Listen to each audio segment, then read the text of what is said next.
Hello and welcome dear students in VV educational services Bhopal. आज हम देखेंगे हमारा सेकंड टॉपिक है personal financing planning and investment management. ठीक है, हमारा जो स्पेशलाइजेशन था बैंकिंग फाइनेंस, उसका ये सेकंड सब्जेक्ट है financial planning and wealth management, और उसका सेकंड टॉपिक है फर्स्ट यूनिट का सेकंड टॉपिक, जिसमें हम फर्स्ट टॉपिक देखेंगे पर्सनल फाइनेंशियल प्लानिंग और इसी में सेकंड टॉपिक है इन्वेस्टमेंट मैनेजमेंट। ठीक है, जैसे फर्स्ट टॉपिक में हमने देखा था कि फाइनेंशियल प्लानिंग वो था आपकी लाइफ टाइम के लिए फर्स्ट से लेकर लास्ट तक जो आपने अपनी लाइफ में प्लानिंग करते हैं। इसमें हम देखेंगे जो पर्सनल फाइनेंस प्लानिंग होती है फाइनेंस की, जो आप हमें इनकम से करते हैं। मान लो आपकी इनकम अगर 25,000 है और आप उसमें से अपनी जो बचत रख रहे हैं, आप कहीं इन्वेस्ट कर रहे हैं। ठीक है, आपका जो एक्सपेंस है, खर्चा है, उसको मेंटेन कर रहे हैं, तो आपकी जो आय से आप प्लानिंग करते हैं उसी को हम कहेंगे पर्सनल फाइनेंशियल प्लानिंग। स्टार्ट करते हैं।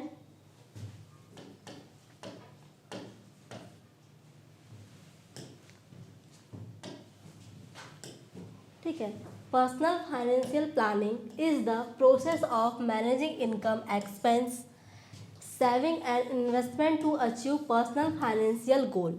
ठीक है, पर्सनल फाइनेंशियल प्लानिंग वह प्रक्रिया या वह प्रोसेस है जिसमें व्यक्ति अपनी आय, अपनी इनकम, अपने खर्च जो एक्सपेंस, बचत मतलब सेविंग्स, और निवेश को मतलब जहाँ वो इन्वेस्ट करता है। ठीक है, या शेयर्स ले सकता है, बॉन्ड ले सकता है, या फिर कहीं अदर एफडी करवा सकता है, या फिर हो सकता है कि वो इंश्योरेंस करवाता है। जहाँ भी वो अपनी बचत करता है, जहाँ भी वो इन्वेस्ट करता है, सभी को व्यवस्थित करता है कि वह अपने व्यक्तिगत वित्तीय लक्ष्यों को पूरा कर सके। मतलब पर्सनल फाइनेंशियल प्लानिंग वह प्रक्रिया, वह प्रोसेस है जिसमें व्यक्ति अपनी इनकम, अपनी सेविंग्स, अपनी इन्वेस्टमेंट, ठीक है, अपना जो एक्सपेंस है उसको ऐसे व्यवस्थित करता है कि लाइफ टाइम के लिए उसका जो मतलब उसकी लाइफ है वो सिक्योर हो सके। ठीक है, जैसे कि वो हर जगह इन्वेस्टमेंट करके रखता है, शेयर्स लेता है, बॉन्ड्स लेता है, इंश्योरेंस करवाता है। ठीक है, अदर जहाँ भी इन्वेस्ट करता है एफडी करवा के रखता है। ये सारी चीज़ें क्या होती है, पर्सनल फाइनेंसिंग प्लानिंग में आती है। अब हम इसमें देखेंगे सेकेंड इसके मेन स्टेप्स। ठीक है, पर्सनल फाइनेंसिंग जो प्लानिंग होती है उसकी मेन स्टेप्स कौन कौन सी होती है, इसमें क्या क्या चीज़ें होती है, जिसमें फर्स्ट है सेटिंग फाइनेंशियल गोल। आप किसी भी मतलब आपकी जो लाइफ है, आपकी जो उसमें इनकम है, आप उसको इस तरह मतलब फाइनेंस प्लानिंग करते हैं ताकि आपके जो अभी के खर्चे हैं, ठीक है, आपके जो फ्यूचर्स गोल है, आप लाइफ में जैसे कि कोई मकान खरीदना चाहते हैं, कोई प्रॉपर्टी खरीदना चाहते हैं, या अदर कोई भी आप और काम करना चाहते हैं, ठीक है, उसको इस प्रकार व्यवस्थित करते हैं ताकि आपकी पढ़ाई पूरी हो सके। अगर आप शादी के लिए पैसे जमा कर रहे हैं तो वो हो सके। ठीक है, आप लाइफ में आगे कुछ करना चाहते हैं, कुछ लेना चाहते हैं तो ले सके। इस सारी चीज़ों को व्यवस्थित करके क्या करते हैं, फाइनेंशियल गोल बनाते हैं और उसके हिसाब से ही फाइनेंशियल प्लानिंग की जाती है। इसमें फर्स्ट स्टेप हम देखेंगे कि setting financial goal. This step means deciding what you want to achieve with your money in the future. ठीक है, इसमें सबसे फर्स्ट स्टेप क्या है, सेटिंग फाइनेंशियल गोल। इसमें क्या किया जाता है, आपका जो फाइनेंशियल गोल है उसको सेट किया जाता है। ठीक है, वित्तीय लक्ष्य तय करना मतलब यह तय करना कि भविष्य में पैसे से क्या हासिल करना है। ठीक है, इसकी फर्स्ट स्टेप क्या है, फर्स्ट स्टेप में बताया गया है कि आपका जो भी एम है, आप जो भी सोच रहे हैं, आपका जो भी गोल है अपनी लाइफ के लिए, उसे क्या करना, सेट करना, उसके हिसाब से फिर अपने फाइनेंशियल प्लानिंग को सेट करना। सबसे पहले आप क्या देखेंगे, फर्स्ट स्टेप में इसमें बताया गया है कि फर्स्ट स्टेप में क्या करना है, आपका जो भी लक्ष्य है, आपका जो भी गोल है, उसको आप भविष्य में क्या करना चाहते हैं उसे क्या किया जाए, उससे पहले बनाया जाए और उसके लिए फाइनेंसिंग प्लानिंग को तय किया जाए और उसे हासिल किया जाए। सेकंड स्टेप, जैसे कि इसमें एग्जांपल देखिए, जैसे कि आपका लक्ष्य क्या हो सकता है, आगे चलकर जैसे घर खरीदना, पढ़ाई पूरी करना, एजुकेशन के लिए, शादी के लिए पैसे जोड़ना। तो आपने क्या किया, सबसे पहला अपना जो फाइनेंशियल गोल था उसे सेट किया, उसके हिसाब से फिर क्या किया, फाइनेंशियल प्लानिंग किया। सेकंड है एनालाइजिंग इनकम एंड एक्सपेंस। आय और खर्च का विश्लेषण करना मतलब यह देखना कि पैसा कहाँ से आ रहा है, कहाँ खर्च हो रहा है। ठीक है, इसका सेकंड ऑब्जेक्ट क्या है, सेकंड ऑब्जेक्ट यह है कि सबसे पहले एनालिसिस करना कि आपकी इनकम कितनी है और उसमें आपके खर्चे कितने, मतलब आपकी आय से ज़्यादा आपके खर्चे तो नहीं है। आपकी जो आय है उसमें आपका खर्चा, आपकी सेविंग, आपकी इन्वेस्टमेंट निकल रही है या नहीं निकल रही है। ठीक, जैसे मैंने आपको बताया कि अगर आपकी सैलरी 25 से 30 हज़ार है तो उसमें क्या करेंगे, आपकी सेविंग भी होगी, कुछ आपका कुछ खर्चा होगा, ठीक, कुछ इन्वेस्टमेंट होगा, आप हर जगह थोड़ा थोड़ा पैसा जमा कर क्या रखेंगे। तो सेकंड स्टेप क्या है, सेकंड स्टेप है आपकी जो इनकम है और आपके जो एक्सपेंस है, मतलब आपकी मंथली जो आय है, जितना आप कमा रहे हैं, ठीक है, वो और मंथली आपका खर्चा कितना है, उसको क्या करना, एनालिसिस करना। जैसे कि महीने में जैसे जेब खर्च के लिए 2,000 रुपये, ठीक है, उसमें से क्या हुआ, आपने किया, मान लो आपकी 30,000 सैलरी है तो उसमें रेंट कितना है आपका, आप रेंट कितना पे कर रहे हैं, इलेक्ट्रिसिटी बिल कितना है, अदर किराना का सामान जैसे कि जो भी, ठीक है, वो कितने का हो रहा है, आप कौन कौन सी जगह खरीद रहे हैं और महीने में क्या क्या चीज़ें आप किस किस पे इन्वेस्ट कर रहे हैं, सबको क्या करना, अलग अलग करना, उनको एनालिसिस करना और उसके हिसाब से क्या करना, अपनी फाइनेंशियल प्लानिंग स्टार्ट करना। अब थर्ड स्टेप है इसमें saving money. Saving means keeping some money aside for future needs. बचत का मतलब भविष्य के लिए कुछ पैसे जमा करना। अब इसमें क्या है, थर्ड स्टेप में आपकी जो इनकम थी आपने सारे खर्चे निकाल कर, अपना एक्सपेंस निकाल के, जिस किराना सामान है उसका निकाल दिया, अपना रेंट निकाल दिया, बिजली बिल निकाल लिया, आपका जो जेब खर्चा 2-3 हज़ार आपने वो निकाल दिया, उसके बाद आपने कितनी बचत हो रही है, ठीक, कितनी सेविंग आपके पास बच रही है, उसको क्या करना, उसके लिए पैसा जमा करना। ठीक है, जैसे कि गुल्लक में डाल रहे हैं पैसे कुछ, ठीक है, कुछ आप अपने पास जमा रख रहे हैं, महीने के 1,000 रुपये 2,000 रुपये जो होते हैं उससे कहते हैं सेविंग जब या सेविंग मनी। ठीक है, फिर फोर्थ स्टेप है इसमें investing money. Investment means putting money in places where it can grow और टाइप्स। ठीक है, निवेश का मतलब होता है कि पैसा ऐसी जगह लगाना जहाँ बढ़ सके। अब उसमें क्या होगा, आपकी जो इनकम है उसमें से कुछ पैसा आपने क्या कर दिया, अपने खर्चे का निकाल दिए, कुछ रेंट का निकाल दिए, कुछ इलेक्ट्रिसिटी बिल का निकाल दिए, कुछ मेंटेनेंस का निकाल दिए, सब कुछ निकाल के आपने क्या किया, अपने सेविंग मनी भी निकाल दिया जो आपको गुल्लक में डालना है, अपने पास सेव रखना है। फिर क्या होगा, इन्वेस्टिंग मनी। अब कुछ पैसा ऐसा निकालते हैं या ऐसा इन्वेस्ट करते हैं जहाँ से आपका पैसा बढ़े। ठीक है, ऐसी जगह इन्वेस्टमेंट जहाँ अगर आप महीने के 1,000 या 200 400 जो भी आप रुपए जमा कर रहे हैं तो उसका क्या हो, बाद में आपको प्रॉफिट हो। मतलब अगर आप आज 100 रुपये के हिसाब से को जमा कर रहे हैं तो आपको लाइफ टाइम वो क्या करें, वहाँ से प्रॉफिट मिले। ऐसी जगह क्या करना, इन्वेस्ट करना। ये होती है आपकी फोर्थ स्टेप।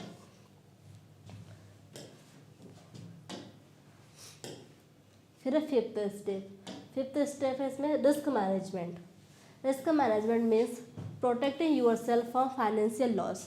जोखिम प्रबंधन का मतलब नुकसान से बचने के लिए कुछ सुरक्षा करना। अब इसमें है रिस्क मैनेजमेंट, मतलब अगर कुछ हो जाता है, आपका मंथली जो इनकम है उसी के अकॉर्डिंग या उसी के अंदर, जैसे कुछ हो जाता है, किसी की तबीयत खराब, किसी का एक्सीडेंट, ठीक है, उसके लिए जो सेविंग करते हैं, हाँ ठीक है, ताकि अगर आपको कोई रिस्क हो रहा है तो आप उसको क्या कर सके, प्रोटेक्ट कर सके, उसके लिए जो सेविंग करें उसे कहते हैं हम रिस्क मैनेजमेंट इसमें। ठीक है, फिर 6th पॉइंट है review and improve the plan. This step means checking your plan regularly and making chances if needs. योजना की समीक्षा करना का मतलब होता है कि समय समय पर अपने फाइनेंशियल प्लानिंग को देखना और सुधार करना। ठीक है, लास्ट स्टेप में क्या है कि आपने जो फाइनेंशियल प्लानिंग आप कर रहे हैं, आप कहीं इन्वेस्ट कर रहे हैं, कोई एफडी बनवा रहे हैं, आपने इंश्योरेंस लिखा है, जो भी चीज़ें आपने कर रखा है, आप जो चीज़ें कर रहे हैं उनको क्या करना, रिव्यू करना, उनको देखना, या फिर आपको लग रहा है कि इसमें थोड़ा सा और प्लान बढ़ाना चाहिए या फिर आपको यहाँ थोड़ा और ज़्यादा इन्वेस्टमेंट करना चाहिए तो उसमें क्या करना, सुधार करना। ये होती है आपकी लास्ट स्टेप। मतलब पर्सनल फाइनेंशियल प्लानिंग का मतलब है आपकी जो इनकम है, आपके जो एक्सपेंस है, खर्चे हैं, सेविंग्स है, इन्वेस्टमेंट है, इसको इस तरह व्यवस्थित करना कि आपकी जो लाइफ है वो क्या हो सके, सिक्योर हो सके। उसके लिए आप प्लानिंग करते हैं किस किस चीज़ के लिए, आपके को शादी करनी है, पढ़ाई करनी है, ठीक है, एजुकेशन पूरा करना है, या अदर कोई इन्वेस्टमेंट करना है, कोई कार खरीदनी है, गाड़ी खरीदना है, ठीक है, मकान खरीदना, इसके लिए सबके लिए क्या करिए, सेविंग किए जाए। ठीक है, रिस्क को मैनेज करने के लिए पैसा अलग रखा जाए, आपकी जो डेली सेविंग है उसको अलग किया जाए, आपकी जो मतलब खर्चे हैं डेली की उसको अलग किया जाए।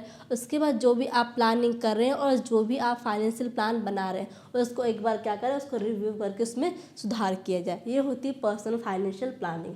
अब इसमें सेकंड हमारा टॉपिक था इन्वेस्टमेंट और इन्वेस्टमेंट मैनेजमेंट। हम फर्स्ट इसमें देखेंगे इन्वेस्टमेंट क्या होता है, उसके बाद देखेंगे इन्वेस्टमेंट मैनेजमेंट क्या होता है। ठीक है, तो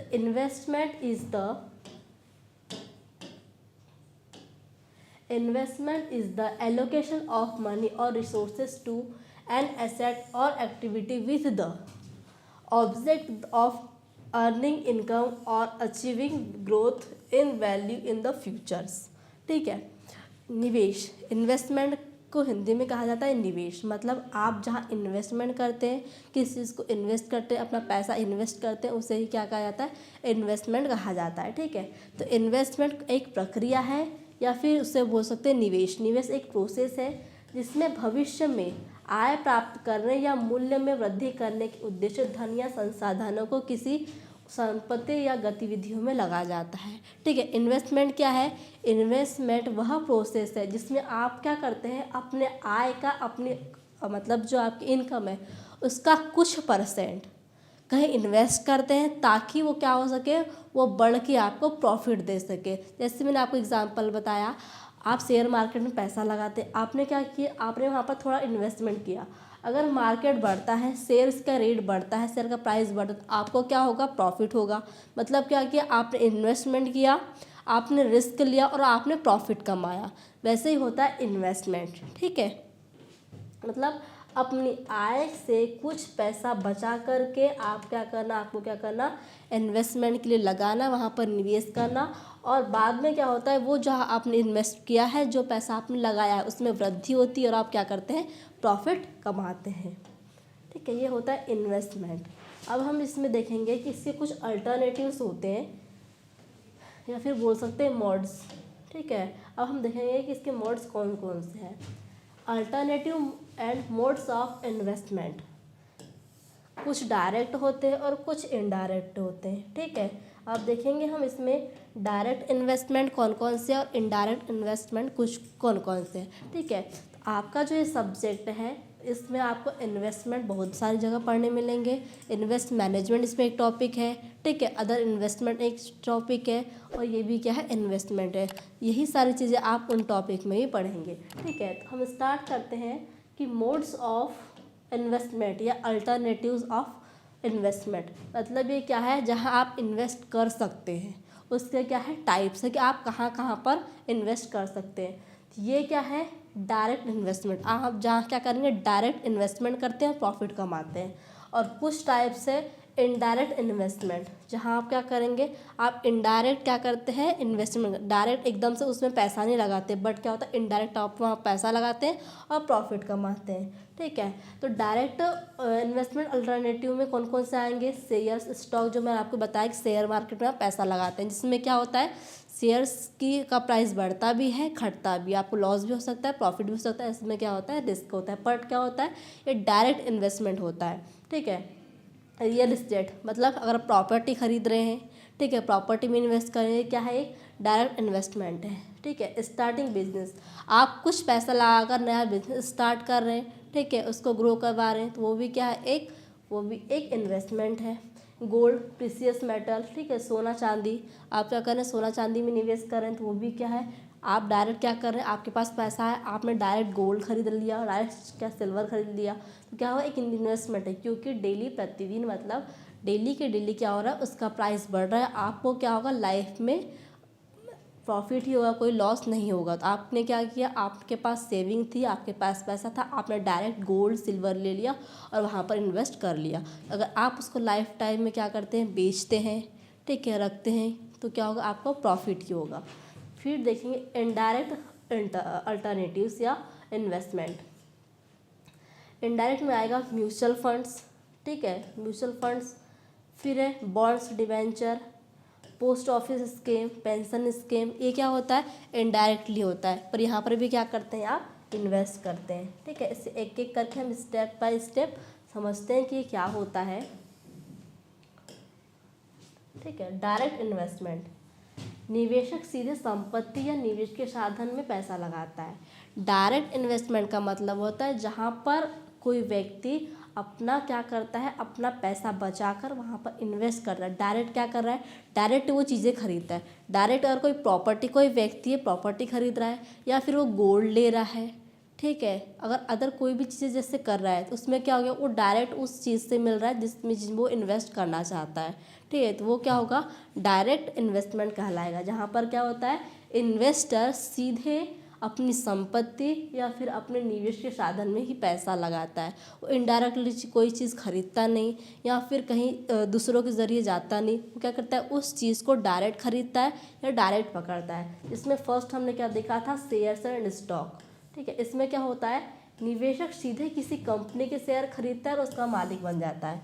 अगर कोई व्यक्ति, उसने क्या किया, किसी कंपनी के शेयर्स खरीदे हैं तो क्या होगा, उसने शेयर्स खरीद लिए और जैसे खरीदने के बाद क्या हो गया, उन शेयर्स का मालिक कौन बन जाएगा, वो इन्वेस्टर बन जाएगा जिसने क्या किया है, वो शेयर्स को खरीदा है। इसमें क्या हुआ, डायरेक्ट ही किसी व्यक्ति ने उस चीज़ को खरीद कर उसका मालिक बन गया। ठीक है, ये क्या होगा, डायरेक्ट इन्वेस्टर का होगा और उसने जो शेयर्स खरीदा है वो क्या होगा, उसके लिए एक डायरेक्ट इन्वेस्टमेंट होगा।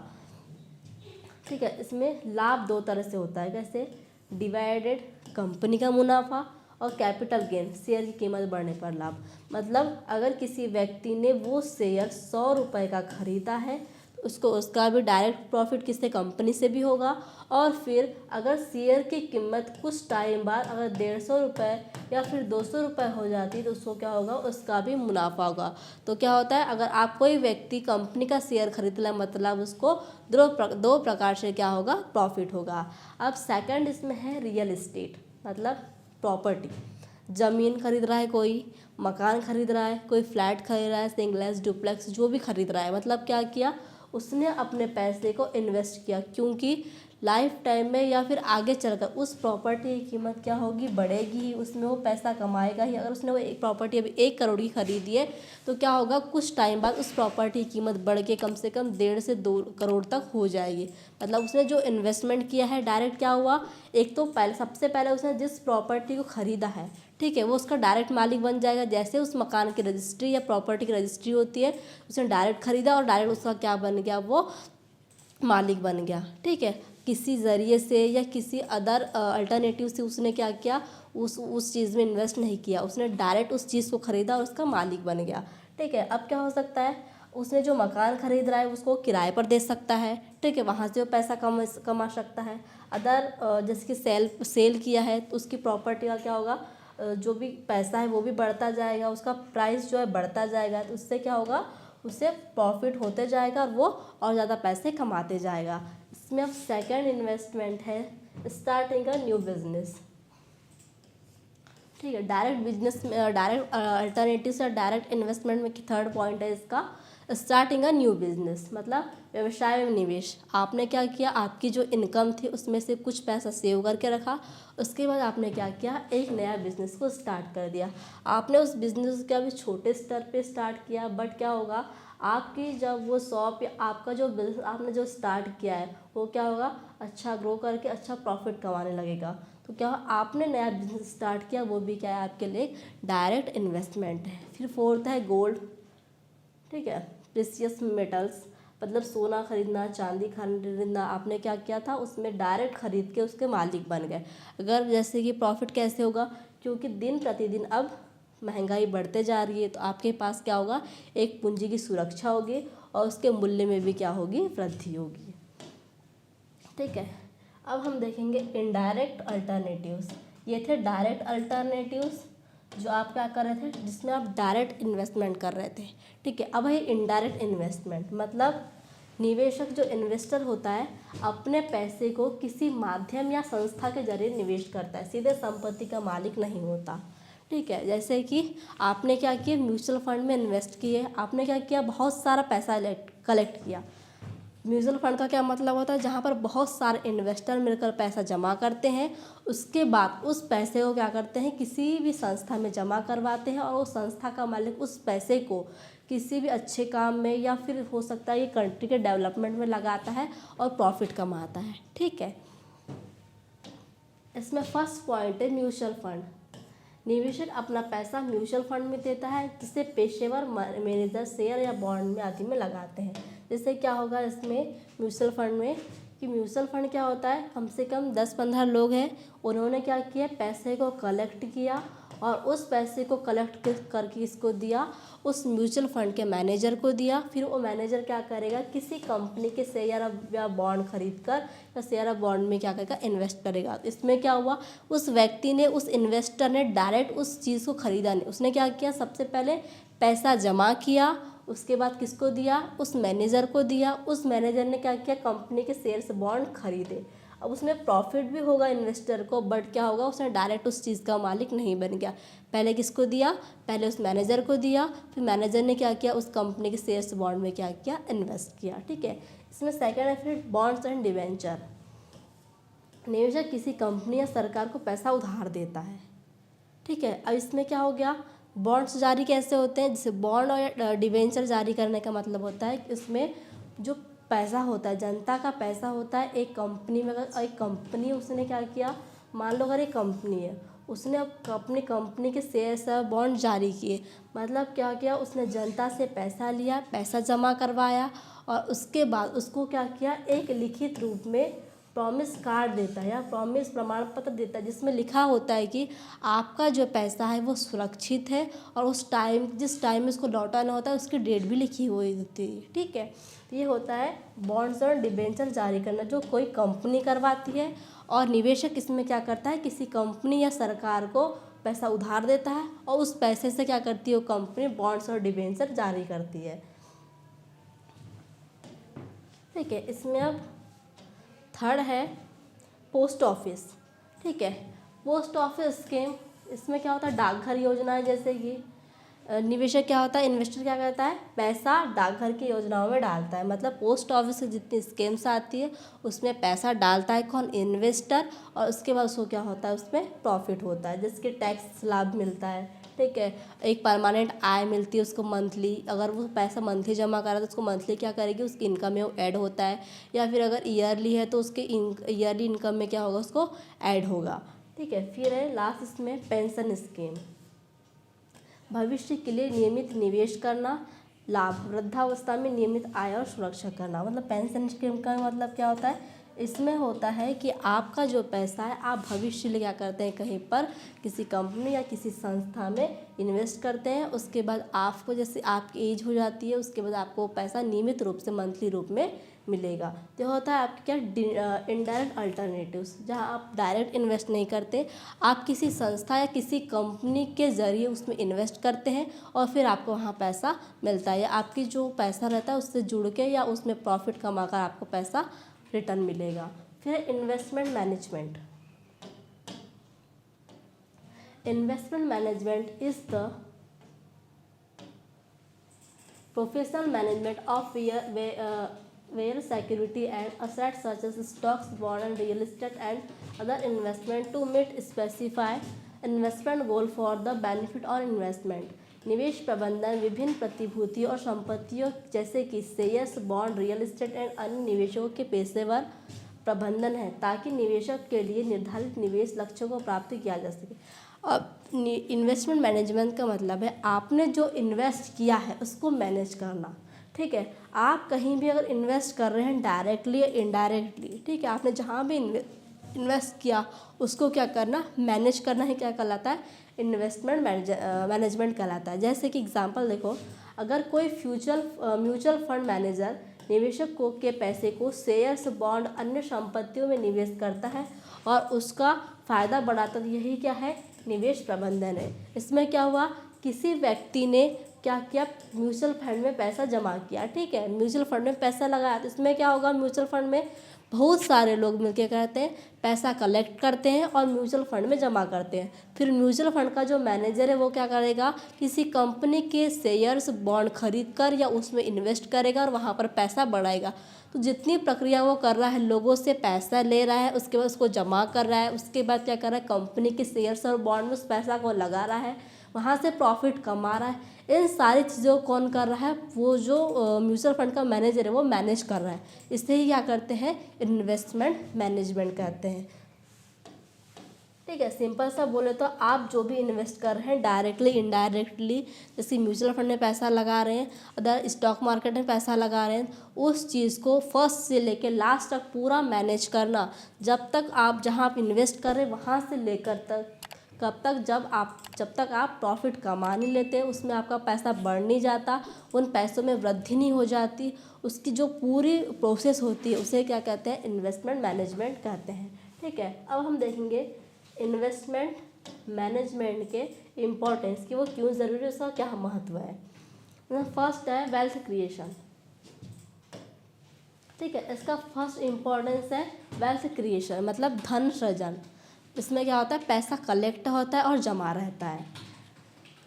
Help in the increase the investors wealth over time by choosing profitable investment. यह निवेशक की संपत्ति समय के साथ बढ़ाने में मदद करता है। ठीक है, इसका फर्स्ट इम्पोर्टेंट क्या है कि ये क्या करता है? जो इन्वेस्टर्स है, जो कहाँ क्या कर रहे हैं? पैसा इन्वेस्ट कर रहे हैं। ठीक है, उस इन्वेस्टर की संपत्ति को समय के साथ बढ़ाने में मदद करता है। क्यों? क्योंकि आप अगर कोई भी इन्वेस्टमेंट अगर वहाँ पर जैसे आपने 50,000 से स्टार्ट किया, ठीक है, या आपने 5,000 से स्टार्ट किया, तो क्या होगा? आपको वो ग्रो करते जाएगा, आप उसमें ग्रो करते जाएंगे, आपका पैसा बढ़ते जाएगा। तो फर्स्ट इम्पोर्टेंस क्या है? फर्स्ट इम्पोर्टेंस है इन्वेस्टमेंट मैनेजमेंट का कि यह आपके पैसे को समय के रहते क्या करते जाता है? बढ़ाने में हेल्प करता है। सेकंड है इसमें रिस्क मैनेजमेंट।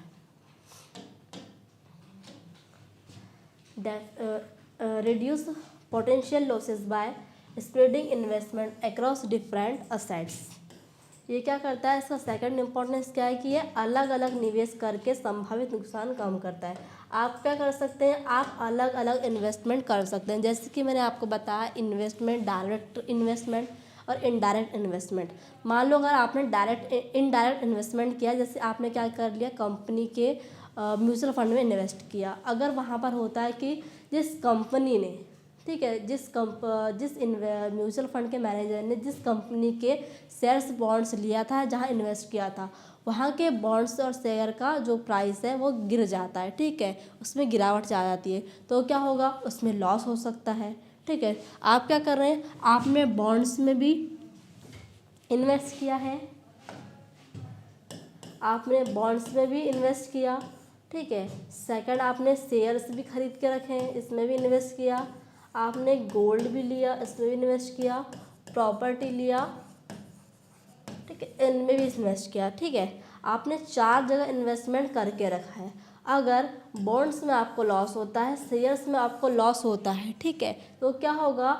आपका जो गोल्ड है, आपने जो पूंजी जमा करके रखी है, आपने जो मकान खरीद के रखा है, जो लैंड्स आपने कमर्शियल स्पेस खरीद के रखा है, उसमें क्या होगा? आपको प्रॉफिट होगा, क्योंकि आपने जिस ज़मीन को, जिस मकान को खरीद रखा है, उसकी क्या हो गया? उसका प्राइस बढ़ते जाएगा, तो क्या होगा? आपको इसमें लॉस नहीं होगा। आपको जो इसमें लॉस हुआ है बॉन्ड और शेयर्स में, उसका जो भी लॉसेस था या उसका जो भी रिस्क था, ये गोल्ड और प्रॉपर्टी में क्या होगा? मैनेज हो जाएगा। इसमें क्या कहा गया है कि ये क्यों ज़रूरी है? क्योंकि आप अलग अलग अगर निवेश करते हैं तो आपका जो संभावित नुकसान है, मतलब आपको जो भी लॉस हो रहा है, उसको क्या करेगा? वो कम करेगा। ठीक है, अब थर्ड इम्पोर्टेंस है इसका अचीविंग फाइनेंशियल गोल, वित्तीय लक्ष्यों की प्राप्ति। Assets investors in reaching short term and long term financial objectives. निवेशक को छोटे और बड़े वित्तीय लक्ष्यों को पूरा करने में मदद करता है। ठीक है, इन्वेस्टमेंट क्या करता है?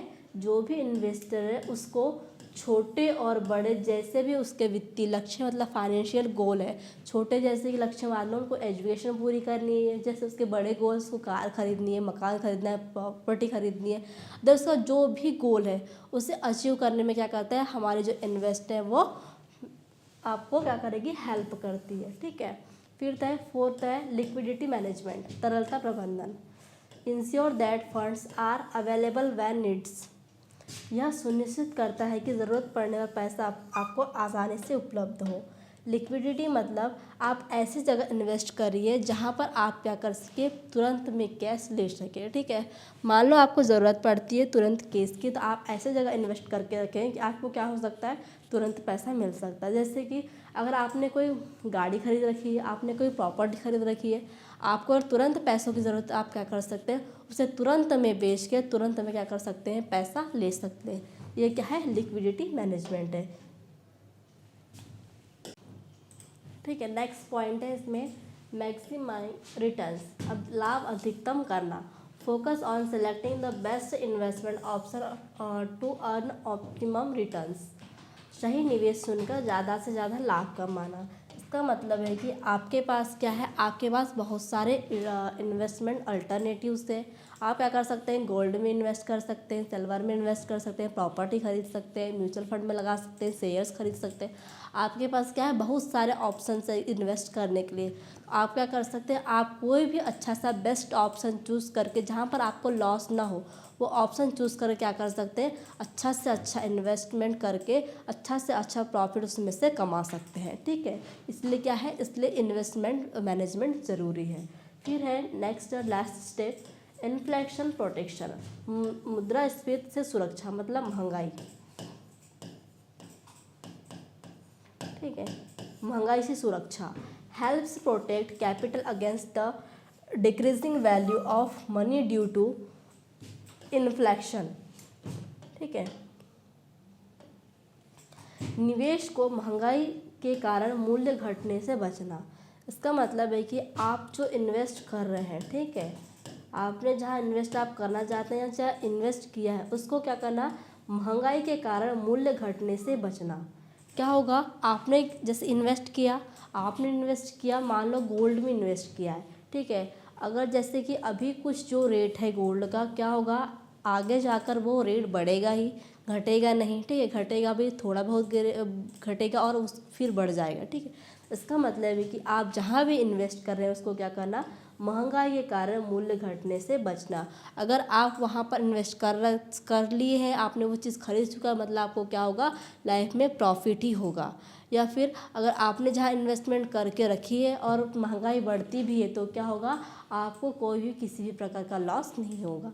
ठीक है, इसका मतलब है कि लास्ट पॉइंट कहता है कि आप क्या कर सकते हैं, इन्वेस्टमेंट करके आप महंगाई से क्या हो सकते हैं, सुरक्षित हो सकते हैं या सिक्योर हो सकते हैं। अगर आपने इन्वेस्टमेंट करके रखा है, अगर आपको लॉस महंगाई बढ़ती भी है तो फिर क्या होगा, आपको प्रॉफिट ही होगा। ठीक है, तो ये था आपका topic personal financial planning and investment management, जिसमें हमने फर्स्ट देखा कि पर्सनल फाइनेंशियल प्लानिंग क्या था।